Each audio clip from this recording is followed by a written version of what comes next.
Alors, mais ce matin, Jean chapitre 4, l'histoire de Jésus et de la femme samaritaine. Je vais faire la lecture du texte tout d'abord. Jean 4, l'Évangile de Jean, chapitre 4, verset 1. Le Seigneur sut que les pharisiens avaient appris qu'il faisait et baptisait plus de disciples que Jean. On parle de Jean le Baptiste. Toutefois, Jésus ne baptisait pas lui-même, mais c'était ses disciples. Alors, il quitta la Judée et retourna en Galilée. Comme il fallait qu'il passe par la Samarie, il arriva dans une ville de Samarie nommée Sichar, près du champ que Jacob avait donné à Joseph son fils. Là se trouvait le puits de Jacob. Jésus, fatigué du voyage, était assis au bord du puits.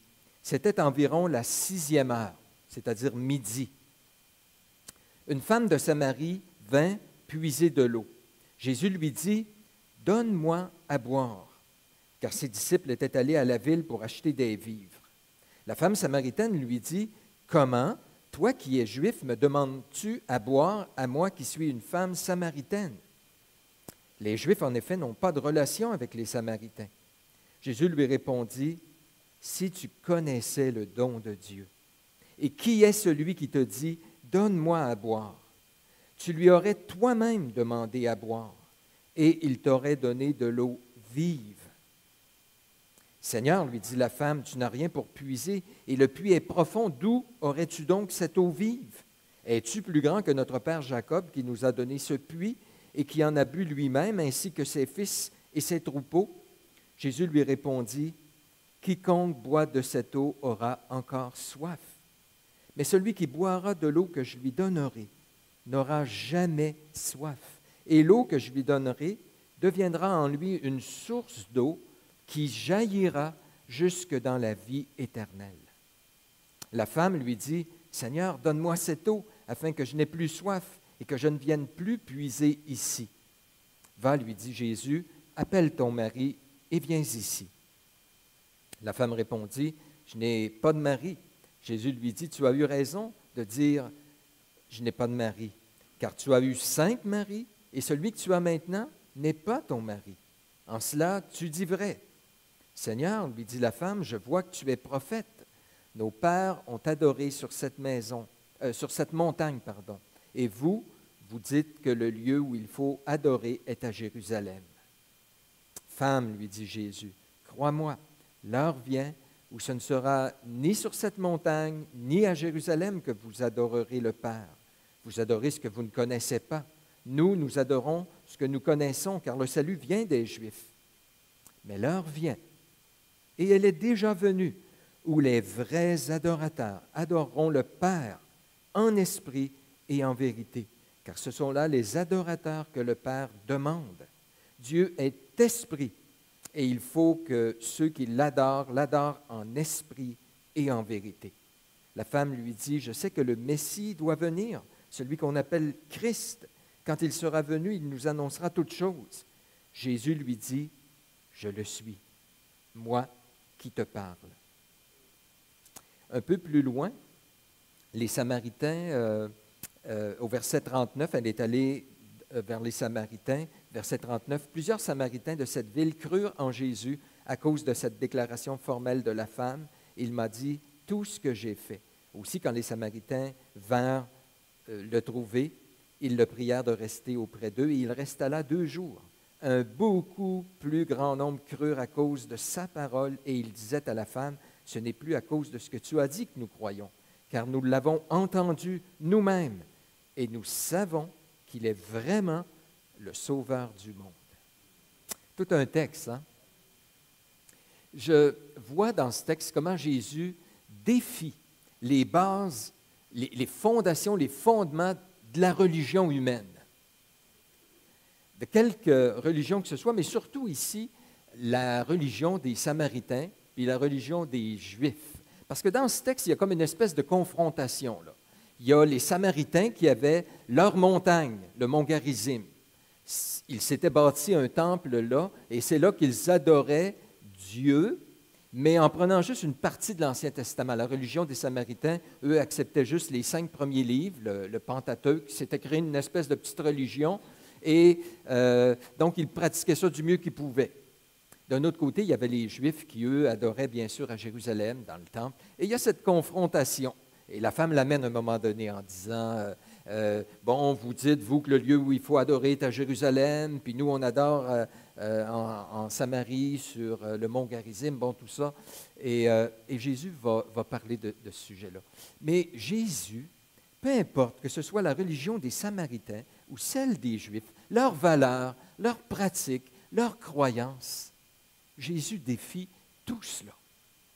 Jésus aime nous mettre un peu à l'envers des fois, nous remettre en question. Et il le fait parce qu'il ne pense tellement pas comme nous. Les pensées de Dieu ne sont pas nos pensées. Il y a un verset qui devrait apparaître dans l'introduction, le deuxième point. Jésus, c'est en fait Ésaïe. Ésaïe dit, il cite Dieu, « Mes pensées ne sont pas vos pensées. Vos voix ne sont pas mes voix, dit l'Éternel. Autant les cieux sont élevés au-dessus de la terre, autant mes voix sont élevées au-dessus de vos voix, mes pensées au-dessus de vos pensées. » Et tout au long ici, c'est ça. Jésus parle avec une femme et elle ne semble pas comprendre grand-chose. Jésus est tellement ce qu'il pense, ce qu'il est, ses valeurs, les principes qu'il apporte sont tellement différents de ce qu'on connaît qu'il nous chamboule, nous ébranle quelquefois. Vous savez, j'ai appris personnellement à éviter de dire à Jésus ce qu'il doit faire. Ça vous arrive des fois, « Hey, Jésus, je ne comprends pas pourquoi tu n'as pas fait ça de même. » Et il y a quelques personnes, on voit ça dans les évangiles quelquefois, que les gens viennent voir Jésus, puis ils lui disent ce qu'il devrait faire. Entre autres, à un moment donné, il y a Marthe et Marie.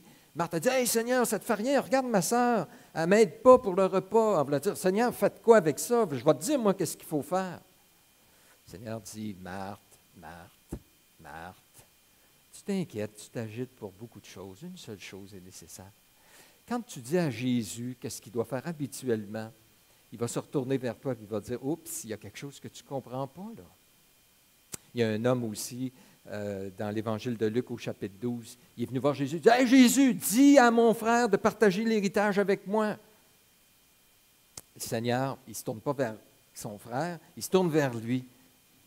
Puis là, il va lui parler comment on peut être avaricieux, et parce que pourquoi il tenait tant à avoir l'héritage? Lui, il avait un problème. Et que c'est dangereux de dire à Jésus ce qu'il doit faire. Hein? Souvent, il va. Et Marie, la même chose, hein, dans l'Évangile de Jean au chapitre 2, elle dit à Jésus, « Hey Jésus, ils n'ont plus de vin, là. » Qu'est-ce que Jésus a répondu? « Femme, qu'y a-t-il entre moi et toi? » En d'autres mots, d'une manière gentille, ce n'est pas de tes affaires. Dis-moi pas ce que je dois faire. Puis elle dit, c'est correct, là, finalement, elle s'est retournée, puis elle dit, faites tout ce que Jésus vous dira. Elle s'est retirée, elle a eu une bonne réaction. Vous savez ce que c'est la religion? La religion, c'est de faire entrer Jésus dans notre système à nous, nos valeurs. On s'est créé un petit monde, une petite religion, puis on fait rentrer Jésus là-dedans. Habituellement, ce qu'on fait instinctivement, spontanément, naturellement, là, ce qu'on fait, là, si je me laisse aller, je suis dans une situation, puis j'agis, habituellement, je ne ferai pas ce que Dieu demande que je fasse. Et c'est pourquoi le croyant a appris à renoncer, ne pas s'écouter, ne pas écouter les penchants de son cœur. C'est une expression que j'aime beaucoup dans le livre de Jérémie.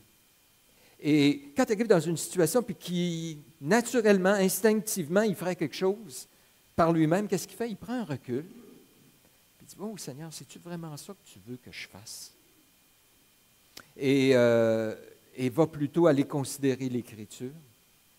Et c'est comme ça que Dieu peut nous diriger.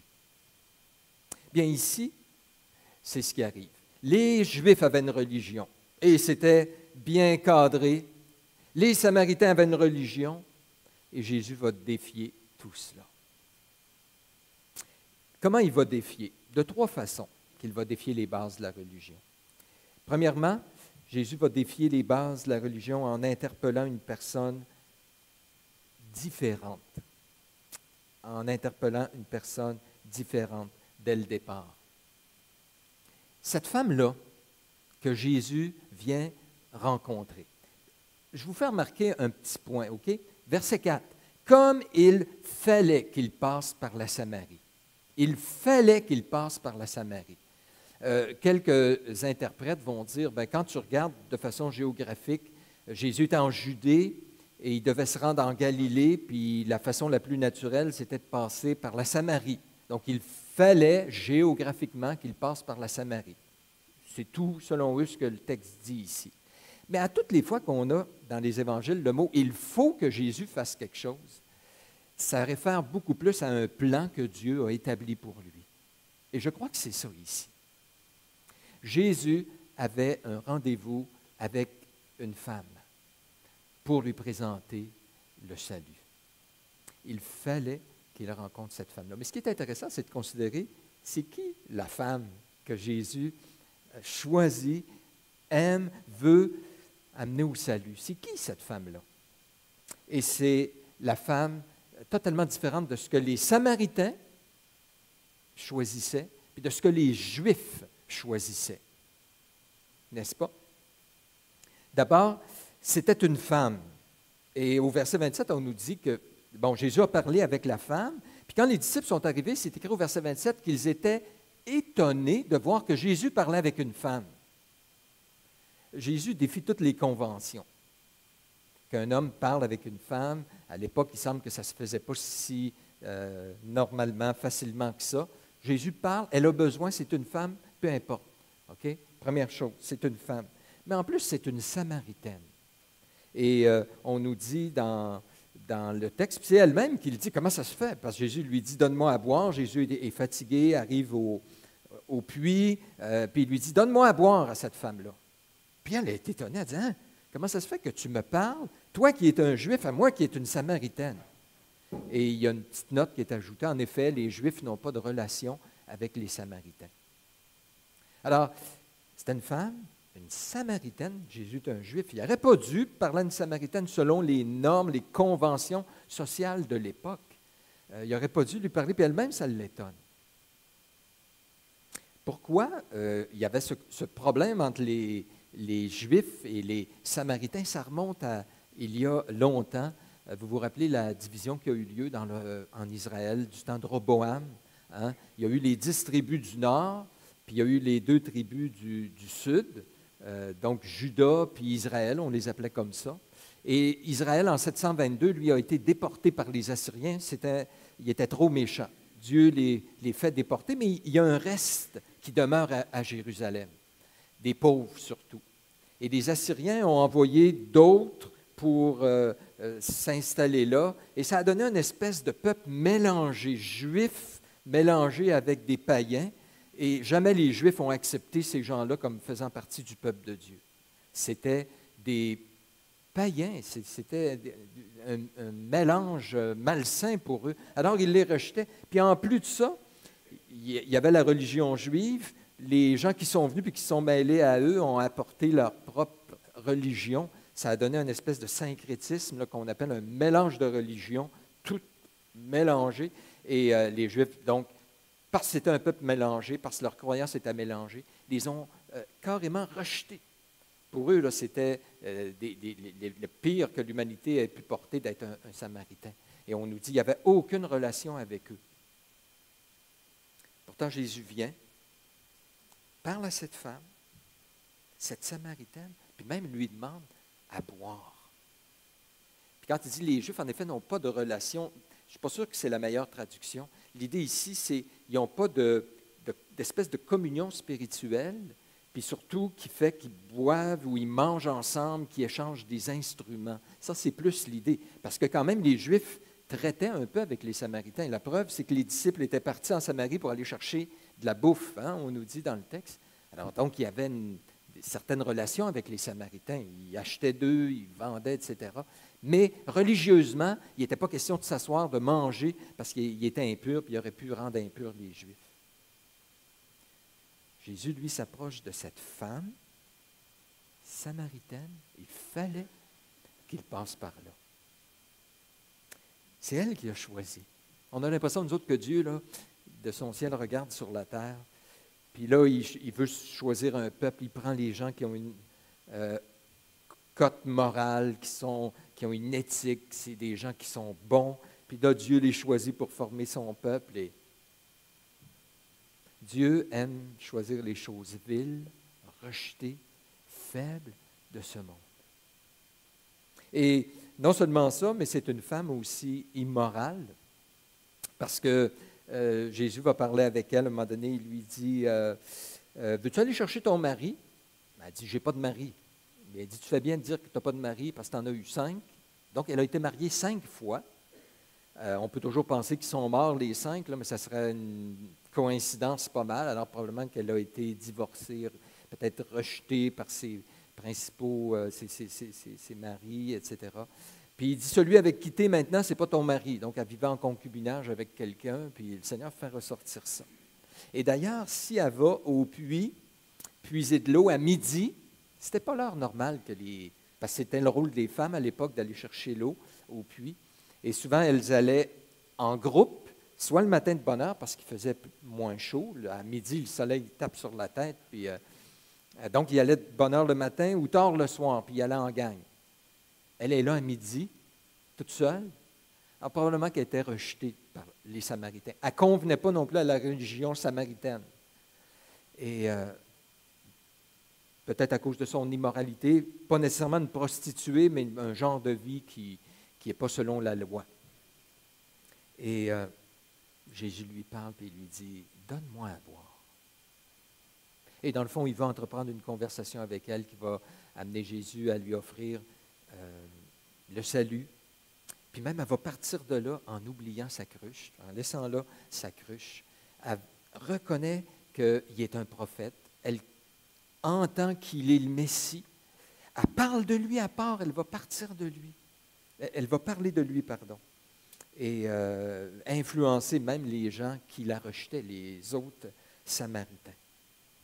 Ça, c'est Jésus, c'est sa marque de commerce, qui va chercher, qui aime, qui veut racheter ce cœur de rédemption envers des gens qui, dans la société, normalement, on rejette, on exclut.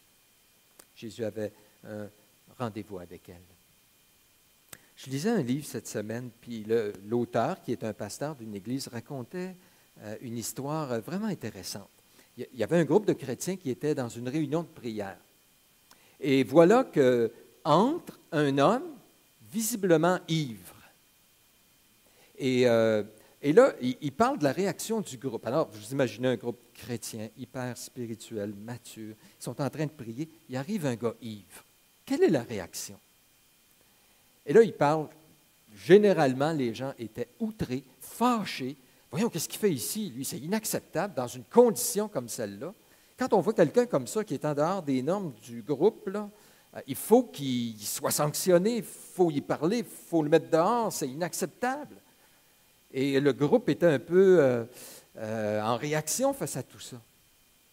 Et là, il raconte qu'il y a une femme qui s'est levée, qui a accueilli l'homme, qui l'a emmené dans un coin, lui a offert un café, un petit biscuit, tout ça.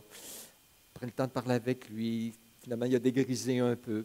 Et là, finalement, d'autres sont intervenus. Et dans l'histoire, dans la suite, cet homme-là, qui semble qu'il était un croyant, est allé en cure de désintoxication, a renoué parce qu'il y avait des problèmes avec sa famille. L'Église en a pris soin, l'a entouré, puis il est devenu un des anciens dans l'Église. Mais lui, il dit, d'où elle prenait ça, cette femme-là? Qu'elle a agi tout le contraire. Elle a accueilli, elle a vu quelqu'un dans le besoin. Oui, il était hors norme. Elle n'a pas vu quelqu'un qu'il fallait sanctionner, punir, qui nous fâche, puis il faut racheter parce qu'il ne rentre pas dans nos cadres. Elle a vu quelqu'un qui avait un besoin, là. Il dit, où est-ce qu'elle a pris ça, cette femme-là? Et il répond lui-même, il dit, elle a pris ça de Jésus. Parce que Jésus était comme ça. Jésus aimait aller chercher les hors normes et les accueillir.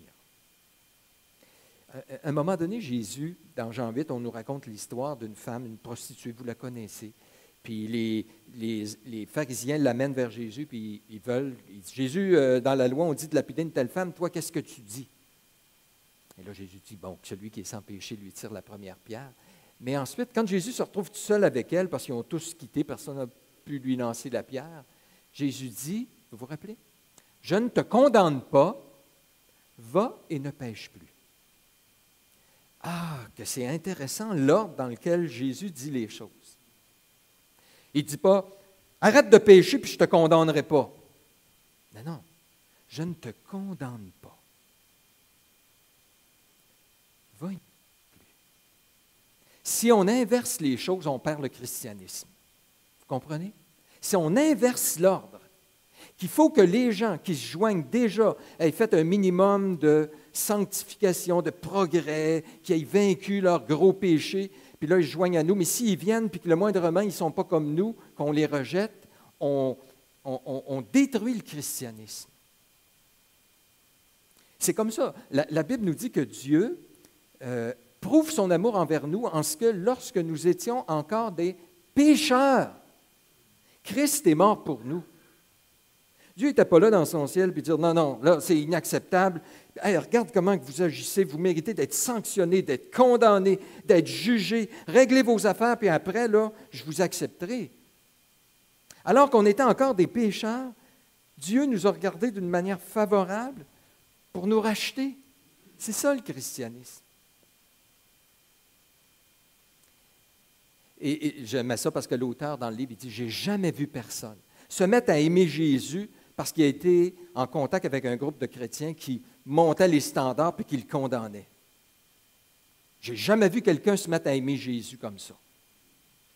Mais de voir que des gens m'accueillent, même si je n'ai pas encore fait de pas pour m'amener à être comme eux, ils m'aiment, ils m'accueillent, ils m'acceptent.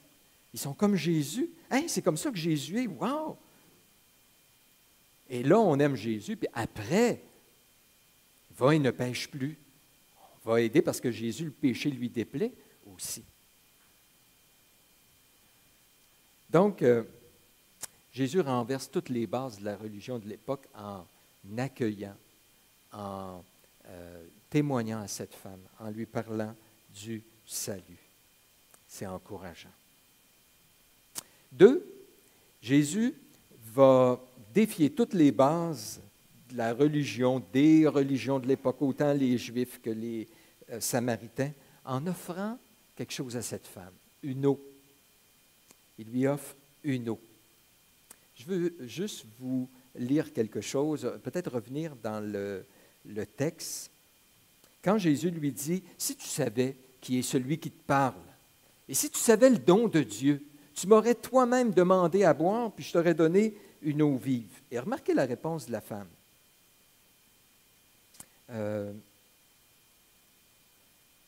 Verset 11, c'est plutôt le verset 12. « Es-tu plus grand que notre père Jacob, qui nous a donné ce puits et qui en a bu lui-même, ainsi que ses fils et ses troupeaux? » Intéressant. Jésus, en choisissant d'arrêter à ce puits, ce n'était pas juste une place de ravitaillement comme les autres, ce puits-là. Là. C'était un lieu religieux. Vous réalisez? C'était un lieu saint pour les Samaritains. D'ailleurs, au début de l'histoire, il nous dit que Jésus, alors qu'il s'est trouvé dans cette ville, la ville de Sichar, vraiment associée avec Jacob, ça nous dit, près du champ que Jacob avait donné à Joseph, son fils. Là se trouvait le puits de Jacob. Alors, pour les Samaritains, là, ce puits, cette terre où se trouvait ce puits, tout ça, là, c'était un héritage spirituel. Eux, ils se prétendaient de Jacob, parce qu'ils acceptaient juste les 5 premiers livres, Abraham, Isaac, Jacob. Et donc, ce puits-là, ça faisait 2000 ans qui appartenait à ce peuple-là. Il nourrissait encore. Jacob s'était nourri, ses fils, pas s'était nourri, mais s'était abreuvé. Ses fils s'étaient abreuvés, les troupeaux s'étaient abreuvés. Et depuis 2000 ans, puis encore, les gens dépendaient de ça. Et chaque fois qu'ils allaient boire à ce puits-là, ils disaient, « Wow, Dieu est pour nous avoir donné un puits comme celui-là. » Puis c'est la bénédiction de Jacob qu'on a. Jésus défie toutes les règles de religion quand il arrive, puis il dit, « Moi, là, j'ai une eau à te donner. Une eau vive. » Elle ne peut pas penser en dehors du cadre. Elle dit, « Une eau vive. » Dans toute la région ici, il y a juste ce puits-là. Puis, alors, voyons, tu n'as rien pour puiser. Et Jésus lui parle à un niveau d'une œuvre spirituelle. Il veut lui offrir quelque chose de spirituel. Elle est juste terre à terre. Puis elle veut elle veut une chaudière pour aller creuser, puis elle veut que Jésus lui donne cette eau-là pour plus qu'elle ait besoin de venir puiser dans le puits. Elle pense juste à ce niveau-là, un peu comme Nicodème. Hein? Jésus lui dit, Nicodème, il faut que tu naisses de nouveau. Hein? Naître de nouveau? Est-ce que je vais rentrer dans le sein de ma mère puis naître? Tu sais, pas capable de... terre à terre, Jésus veut l'amener à quelque part, mais c'est très difficile. Mais ça m'a frappé ici de voir comment Jésus touche à un terrain sain pour ces Samaritains-là. Jacob, la terre que Jacob a donnée, le puits de Jacob. Jacob nous donne une eau depuis des années, on dépend de cela.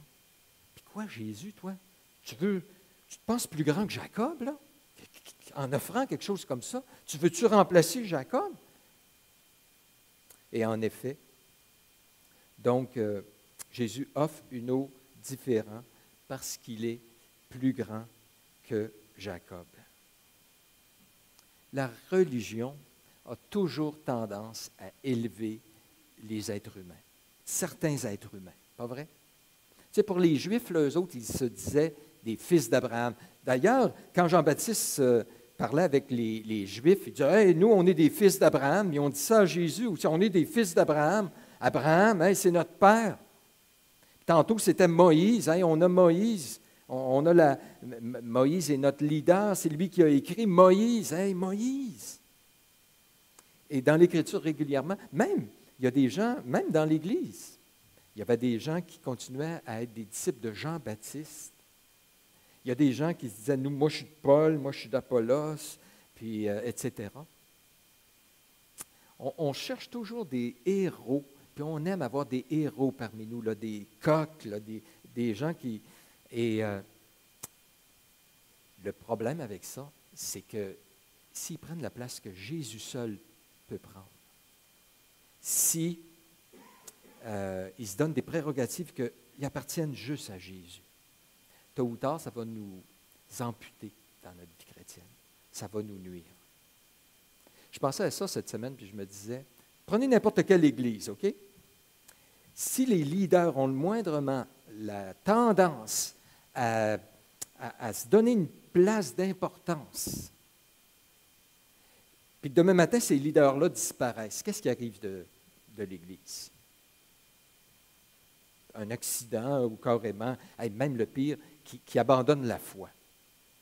Si, quand les leaders disparaissent, l'Église disparaît, c'était pas fort comme Église. C'était pas fort.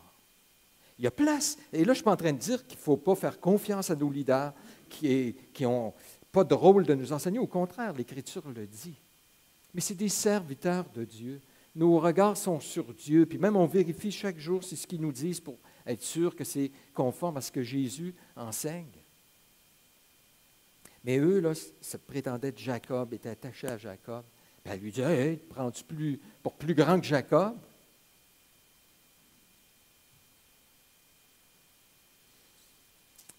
Jésus, ensuite, va offrir une eau supérieure. Quelle est cette eau qu'il offre? Jésus dit, donne-moi à boire. Puis, là, elle lui dit, mais comment ça se fait que tu me demandes à boire, moi qui est une Samaritaine? Puis Jésus lui dit, si tu savais le don de Dieu, si tu savais ce que Dieu veut t'offrir, en d'autres mots, le salut, avec tout ce que ça contient, et si tu savais qui est celui qui est devant toi, tu lui aurais toi-même demandé de l'eau. Et il t'aurait donné une eau, quoi? Vive, une eau vive. Puis ensuite, il lui promet, il dit, si tu prends cette eau, tu n'auras plus jamais soif. Et même cette eau là, va venir en toi, puis va devenir une source jaillissante. Ce n'est pas comme une espèce de cruche, tu la remplis, puis plus tu bois dedans, plus elle baisse. C'est une eau que, quand elle est en toi, elle produit, elle s'auto-produit. Ça va juste en grandissant. C'est quoi cette eau-là que Jésus offre? Bien, je crois que c'est tout simplement le salut, avec tout ce que ça contient. Jésus dit, si tu acceptais le salut que Dieu offre, c'est une eau vive. Ce n'est pas une eau qui est stagnante, Ce n'est pas une eau infecte, une eau vive. Ça veut dire une eau d'une qualité supérieure. C'est comme ça que vous voyez le salut. Dieu, là, ce qu'il vous offre, là, il n'y a rien comme ça. Puis, c'est une eau ensuite qui va jaillir jusque dans la vie éternelle, puis tu n'auras plus jamais soif. Nous qui sommes sauvés, c'est ce qu'on expérimente. De dire, moi, là, c'est une eau qui me satisfait. Je suis comblé parce que Jésus m'offre le salut qui est en lui, là. Je suis totalement comblé, totalement satisfait. Et je trouve là toute la puissance, c'est une source jaillissante qui va jaillir jusque dans l'éternité, jusque dans l'au-delà. Sérieusement, réfléchissons à ça. J'entends souvent des messages sur Jean chapitre 4. Puis ce qu'on dit dans Jean 4, c'est que, je l'entends souvent que c'est comme un modèle pour évangéliser. Et nous, on est comme Jésus, puis tous les gens autour de nous sont comme la Samaritaine. Pas vrai? Et là, on prend les trucs, comment Jésus lui a parlé, puis tu passes des choses terre à terre, puis tu expliques les choses célestes par des images, puis en l'amenant tranquillement, puis répondant à ses arguments, puis tout ça. Oui, c'est bien beau. OK? Mais je pense plutôt que Jésus reste Jésus dans le texte, puis nous, on est comme la Samaritaine, beaucoup plus. C'est un message qui s'adresse à nous. Et le message, c'est que Jésus nous offre le salut. Et si on le comprend bien, si on l'expérimente bien, si on s'approprie les provisions du salut, nous devrions, frères et sœurs, ne plus avoir soif, être satisfaits. Puis trouver là la source jaillissante, abondante pour toutes nos réalités, tout ce à quoi on doit faire face. Je vais revenir là-dessus, mais quand je dis que cette eau que Jésus offre, c'est le salut avec toute sa dimension. C'est-à-dire, c'est le salut qui justifie, qui fait de moi quelqu'un que le Père adopte, qui fait de moi quelqu'un qui a maintenant le Saint-Esprit en dedans de moi, puis qui est une source qui est sans fin pour me donner les provisions que j'ai besoin pour vivre la vie chrétienne constamment, qui m'assure la présence, la bénédiction, la direction de Dieu. Qu'est-ce que j'ai besoin de plus que ça? C'est un don. Jésus dit, si tu savais le don de Dieu, tu lui aurais toi-même demandé. Comment on acquiert le salut? On le demande, puis Dieu le donne. C'est un don. C'est Jésus qui le donne. Je te l'aurais donné. Et c'est ce salut qui est supérieur, qui est une source inépuisable pour nous pourvoir à ce qu'on a besoin constamment, chaque jour. Je réalise, frères et sœurs, que ce qui fait la différence de plus en plus, là, ça c'est ce que moi je vis, OK? C'est que pour vivre une vie chrétienne qui est satisfaisante, qui glorifie Dieu, qui porte du fruit, ce qui fait la différence, c'est de saisir ce que Dieu m'a donné en Jésus. Vous comprenez? Ce qui fait la différence, c'est de saisir mon identité en Jésus, ce que je suis en Jésus, ce qui m'a donné, les provisions que j'ai en Jésus.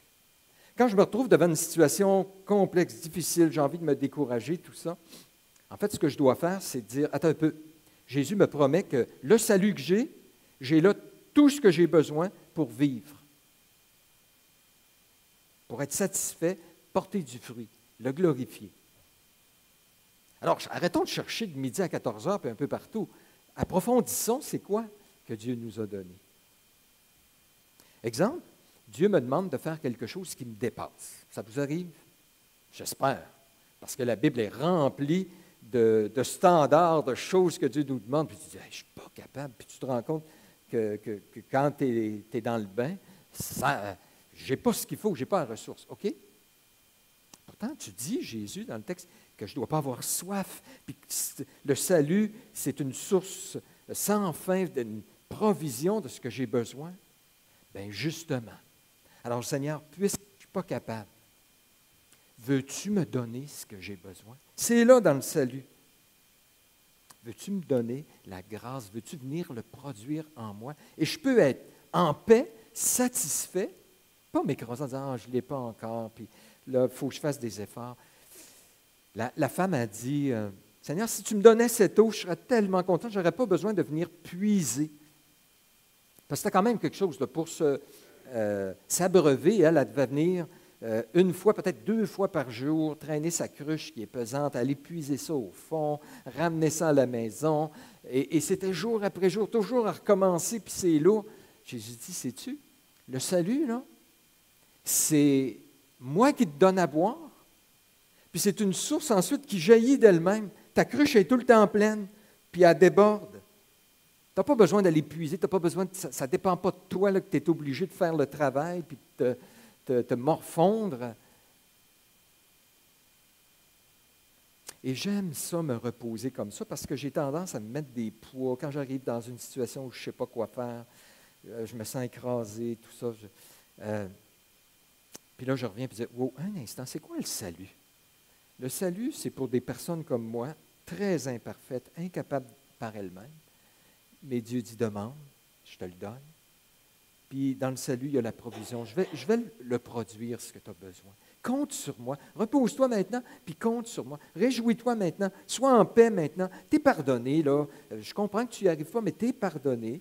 Puis je vais te donner la grâce que tu as besoin. C'est toute une autre dimension.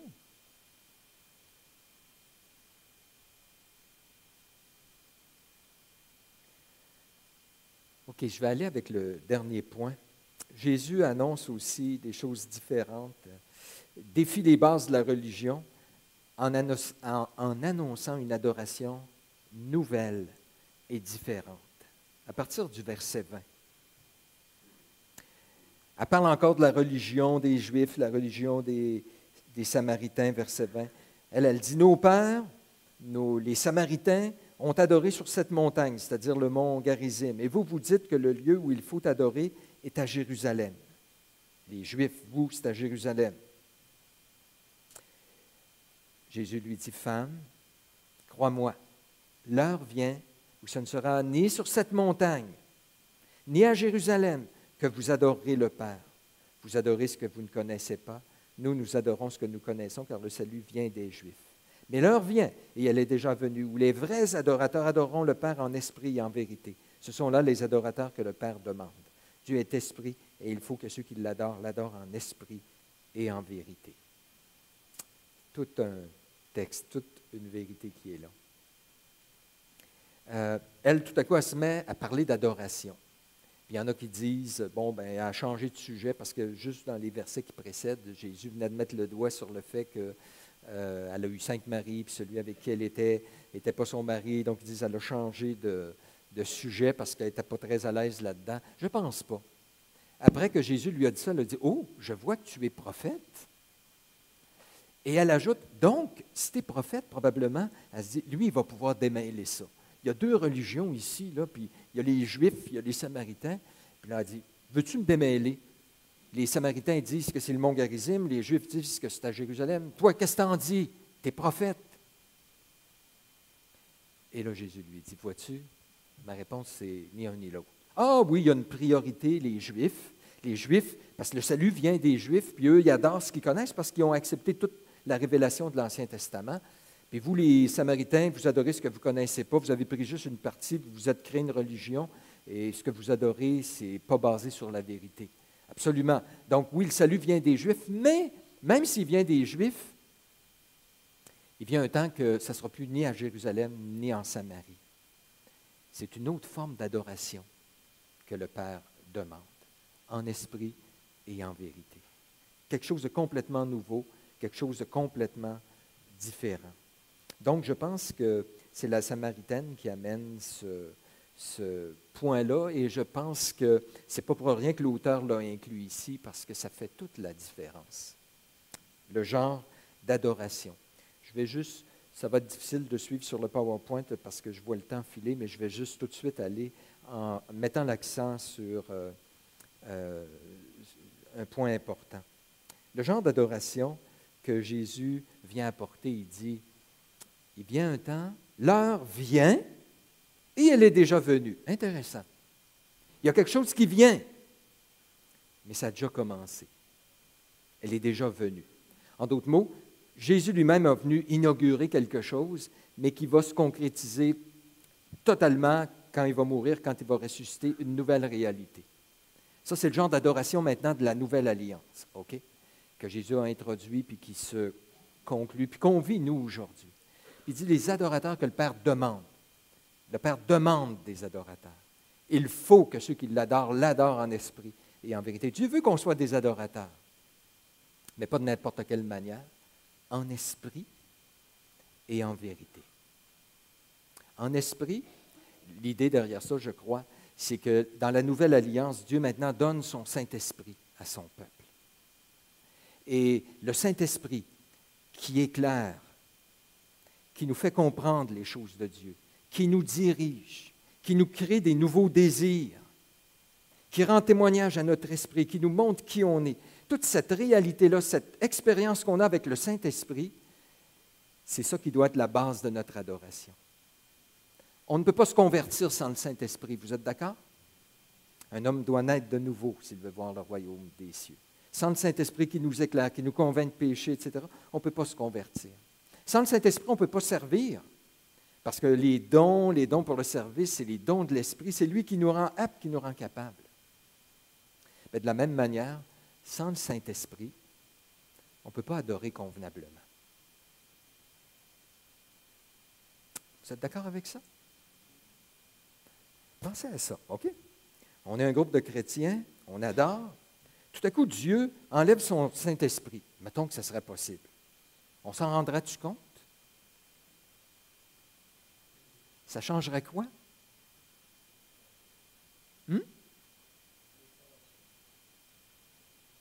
C'est quelque chose qu'on n'est pas... comment je pourrais dire ça? Toute cette dimension-là de la présence de l'Esprit en nous, son œuvre en nous, qui nous rend aptes à servir, à adorer Dieu, à comprendre les choses de Dieu, qui nous rend capables de lire la parole, tout ça. Il y a quand même quelque chose là d'un peu mystérieux. Mais moi, j'ai appris que si je m'approche pour adorer Dieu, rapidement, bon, OK, là, il faut que je me mette à adorer Dieu, tout ça, probablement que la manière dont je vais le faire, ça ne plaira pas à Dieu parce que je n'ai pas tendance à adorer Dieu en esprit, par son esprit. Mais ça veut dire quoi, adorer Dieu par l'esprit? Bien, je pense que ça implique surtout de lui laisser la liberté dans ma vie de venir me remplir, me faire comprendre des choses, me diriger, m'éclairer. Et donc, je dois éviter d'éteindre l'esprit. Parce qu'il le fait, c'est ce qu'il veut faire dans ma vie. S'il y a la place, là, il va faire son œuvre, il va me faire de moi un adorateur. Il va me rendre capable d'adorer Dieu d'une manière qui lui est agréable. Mais le problème, c'est qu'on n'y laisse pas toujours la place. On résiste. C'est intéressant de voir tous les verbes là, dans la Bible. On résiste, on éteint, on attriste le Saint-Esprit, on endurcit notre cœur face au Saint-Esprit. Il y a toutes ces expressions-là. Et c'est pourquoi que, comme chrétien, je pense qu'un défi qu'on a, c'est de renoncer à nous-mêmes, de comprendre qu'on n'est pas capable d'y arriver par nous-mêmes, de prendre garde à ce qui vient de moi, puis de se livrer complètement au Seigneur. On appelle ça dans la Bible être rempli de l'Esprit. Et alors que je m'approche pour adorer Dieu, prendre un temps de prière, je dis au Seigneur, Seigneur, je veux faire le vide de moi-même. Que ton esprit me remplisse, qui rappelle à mon esprit les belles vérités de la parole, qui me rappelle ce que j'ai en Jésus, qui me révèle davantage qui tu es. Je ne veux pas m'écouter moi-même. Viens, parle, Seigneur, ton serviteur écoute. Et dans cette dimension-là, wow, le Saint-Esprit à qui on donne une pleine liberté va nous diriger. On ne peut pas prier. On ne sait pas ce qu'il convient de demander dans nos prières, et c'est l'Esprit lui-même qui intercède par des soupirs inexprimables. C'est la même réalité dans l'adoration. Et c'est pourquoi notre adoration doit être une adoration en esprit et en vérité. Adorer par le livre, by the book. Mais pas juste by the book comme si c'est quelque chose de très technique.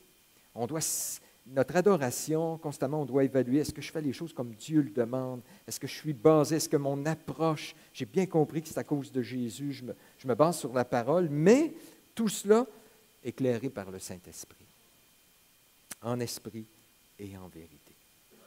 D'où l'importance, frères et sœurs, de vraiment être dépendant de Dieu. Humble, renoncer à nous-mêmes, renoncer à nos idées, renoncer à notre propre pensée et se laisser diriger par l'Esprit de Dieu dans sa parole, constamment pour l'adorer selon qu'il en est digne. En conclusion, je veux juste mentionner dans ce texte quelques points. On peut aller, voilà, ils vont apparaître. Avec Jésus, c'était le titre du message, tout est tellement différent. Il est l'ami des exclus. Il offre un salut qui satisfait pleinement. J'espère qu'on expérimente ça de plus en plus. Il est plus grand que nos héros, Jacob et compagnie. Il est un prophète, en fait, le prophète. Eux, les Samaritains croyaient juste aux 5 premiers livres, puis Moïse avait dit, Dieu va susciter un prophète comme moi. Et eux s'attendaient au prophète. Et elle a reconnu en Jésus le prophète. C'est lui le prophète, c'est le porte-parole de Dieu qui vient nous annoncer le message de Dieu, la révélation de Dieu. Il est le Messie, le Christ, au verset 25, c'est ce qu'elle dit. Puis c'est ce que Jésus confirme. Jésus a toujours été hésitant de dire, oui, je suis le Messie aux Juifs, parce qu'il l'aurait couronné roi, puis il aurait commencé une espèce de renversement de pouvoir à Jérusalem. Mais pour une rare fois, Jésus lui dit, je le suis, le Christ. Puis il dit à une Samaritaine, très intéressant, il est le Christ, le Messie. Il est celui qui est central à notre message, parce qu'elle, quand elle a entendu tout ce que Jésus lui a dit, elle est partie, puis elle s'est mise à parler de Jésus autour d'elle, aux autres qui l'entouraient, aux Samaritains. Et eux sont arrivés à la conclusion qu'il est le sauveur du monde. Sauveur du monde, c'est lui. Et les Samaritains ont cru en lui, très particulier. Honnêtement, même Jésus, quand il a envoyé ses 12, il a dit, allez, mais n'allez pas vers le pays des Samaritains, restez en Israël. Mais lui, déjà, il y avait cette dimension universelle, c'est-à-dire qu'il veut sauver toutes les catégories d'hommes, que le salut soit pour toutes les nations. Jésus, il est le sauveur du monde. Voilà.